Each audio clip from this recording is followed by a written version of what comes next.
Það rauninni kannski það sem að ég tek mest út úr þessu ferli klappstýrurnar í mínu lífi. Bara fjölskylda mín, ég hef alltaf verið mjög ríka fjölskyldu og átt hrúa vinum, en ég sé bara aldrei gert mig grein fyrir hversu heppin ég með þetta fólk í kringum mig og rauninni bara hversu elskuð ég er. Ég heiti Regína og ég greindist með brjóstakrabbamein 43 ára gömul. Og ég á rauninni bókaðan tíma hjá lækni á 20 ára afmælisdegi sonar míns, en ég fæ að færa tímanum einn dag af því mér langaði ekki að skyggja á daginn og ég vissi að ég væri að fá ekkert sérstaklega góða fréttir sennilega. Þannig að núna í ár liðið 1 ár frá því ég greindist. Og mér finnst skipta rosalega miklu máli að tala krabbamein.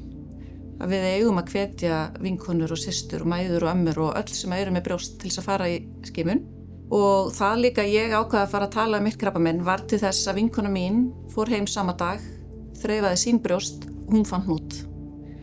Og hún komst á í krabbameinsmeðferð í tæka tíð og núna í meðferð bara á góðum batavegi. Þannig að það skiptir öllu máli að halda þessu samtali opnu og tala þetta og bara hvetja alla til þess að fara í skimun. Eins fannst mér frábært að fá að hitta konur sem eru búnar að sigrast á krabbameininu og fara að ég hitt nokkrar í kaffibólla og löns og bara svona tekið smá spjallið, sjá bara flottar ofurkonur að það er gott líf og það er frábært líf eftir krabbamein.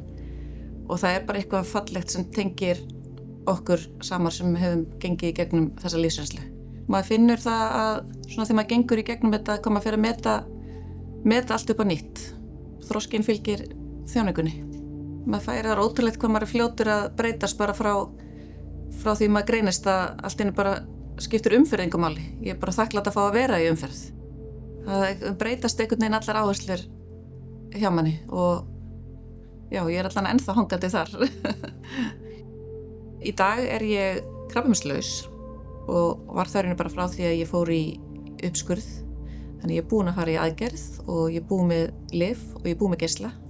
Og nú er ég í henni stórskemmtilegri andhormónameðferð og verði í henni næsta áratuginn, þannig að það má búast við góðu partíi.